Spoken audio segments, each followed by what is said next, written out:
bici, riding my bici throughout the bustling streets of Valencia, Spain.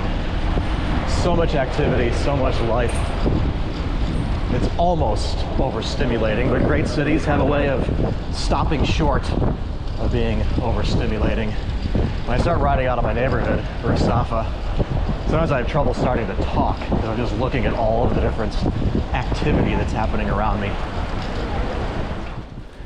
And one of the things I want to do with the channel, as I've said multiple times, yeah, I want to travel to other places and ride my bike, but I want to just give the raw, unfiltered view of what it's like to live here and what it's like to ride here and how much I love this place.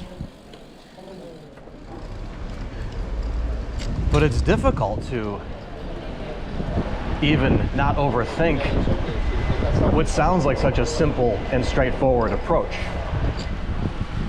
Like right now, I'm just riding, not going fast. I just want to take it easy today, really. But when I do a video like the last one where we're looking at going through red lights and why do you do it and how do I do it and what's the thought process behind it and so forth.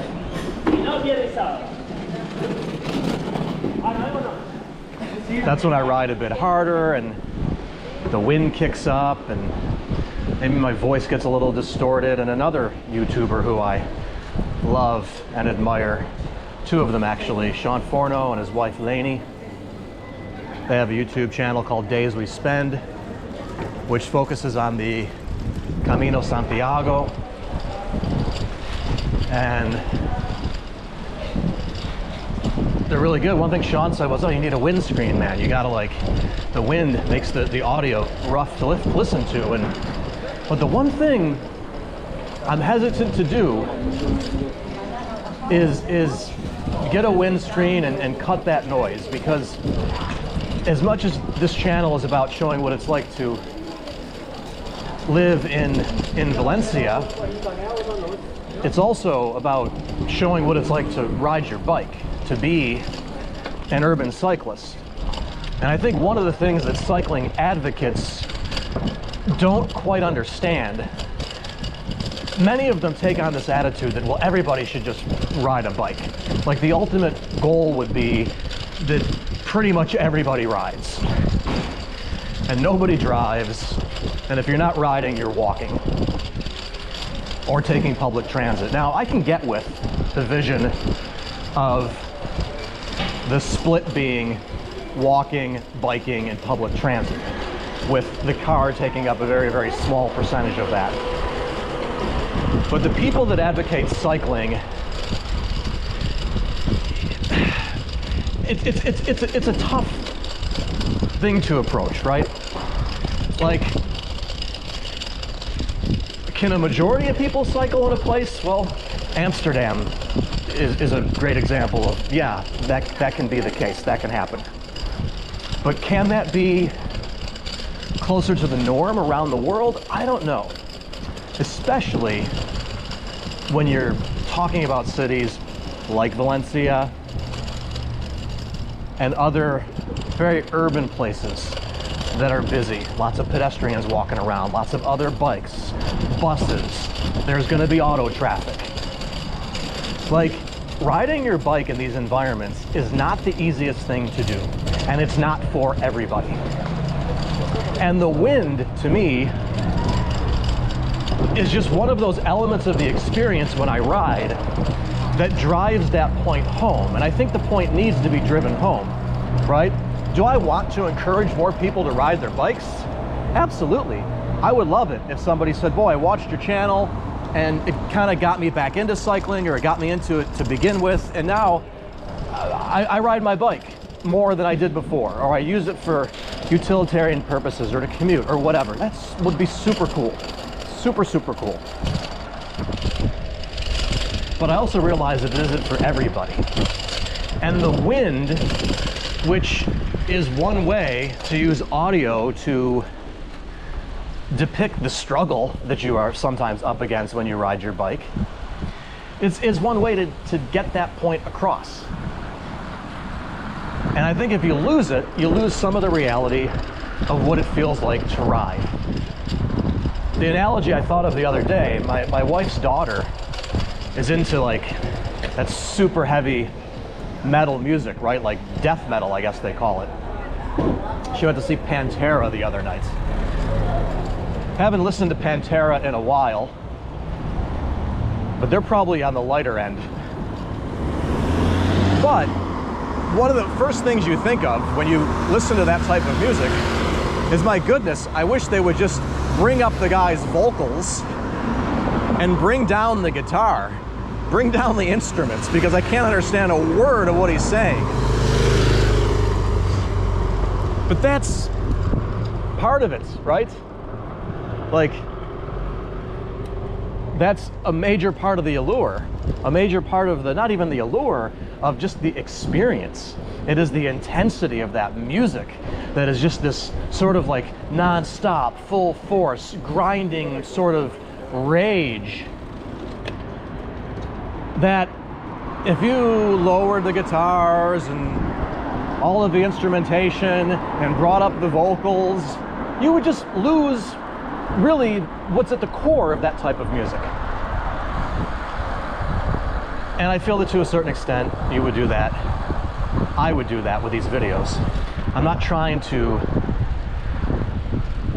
record cities the way that everybody else is doing it, because I don't. There's only a handful that I think are doing a really great job. The Argentinians, #1 example, and Days We Spend.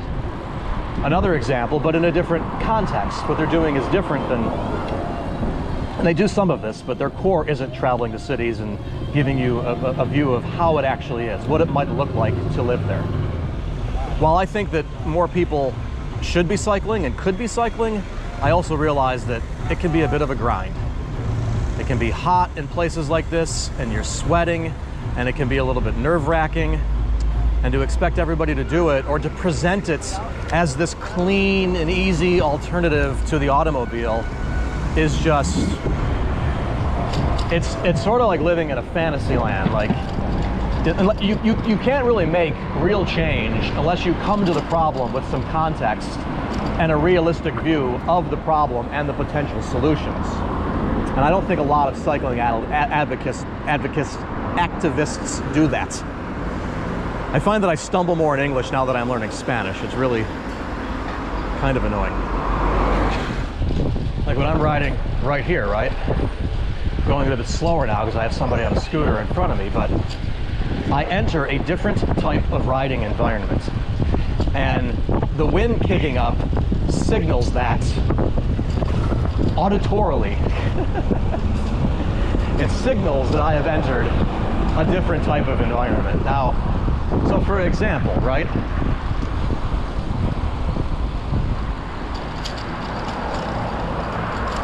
I'm going to come out here onto this path, approaching the crosswalk with other people. And now it's quiet. It's a moment where you might take a breather. But when I kick into this taxi and bus lane, and I'm going fast for a couple of reasons. One, I want to get the exercise. I want a little burst. But also, I want to stay with the traffic that is here. And I want to make sure that I maintain a cushion in front of any of the traffic that is behind me. I want to signal that in all of the sensory ways possible. And one of those is the noise that you hear when you're riding. Like, you can hear the wind in the video. I can hear the wind. I can feel the wind. I can even taste the wind when I'm riding.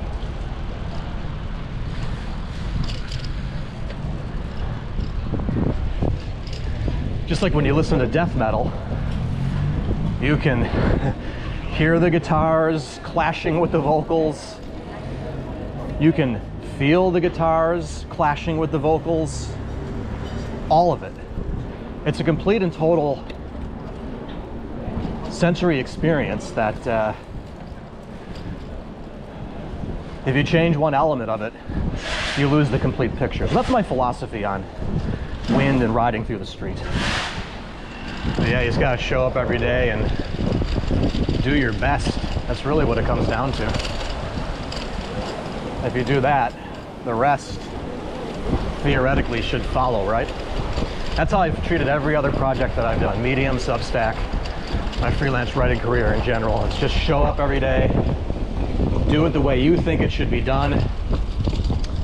And turns out there are others that agree with you to at least a meaningfully enough extent that they're going to support your work in one way or the other. That's what I think a lot of these people, I don't know if it was the pandemic that did it or just the way that the internet and social media and content creation has evolved, but I've been at this for a little while, not doing the videos, but just this general area of content creation.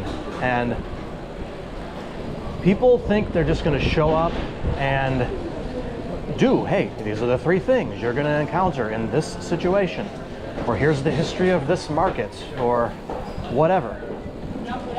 And that they're going to spit out the same facts with the same B-roll and the same approach, or they're going to do like their best Anthony Bourdain impersonation. And then just because it's them and they show up, that somehow they are entitled to some level of success or notoriety, even worse. It just doesn't work that way. You need a philosophy and a strategy at the same time as not adhering to some sort of tight and rigid and canned strategy and philosophy.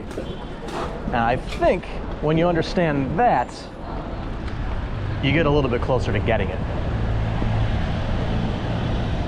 So, assuming that I got it, at least a little, let's see where Friki de Bici goes. Thanks for watching. I appreciate the support. Please like and subscribe to the video. And yeah, if you want to follow me on Instagram, I'm starting to post some stuff over there too, mainly as a way to introduce people to the YouTube channel.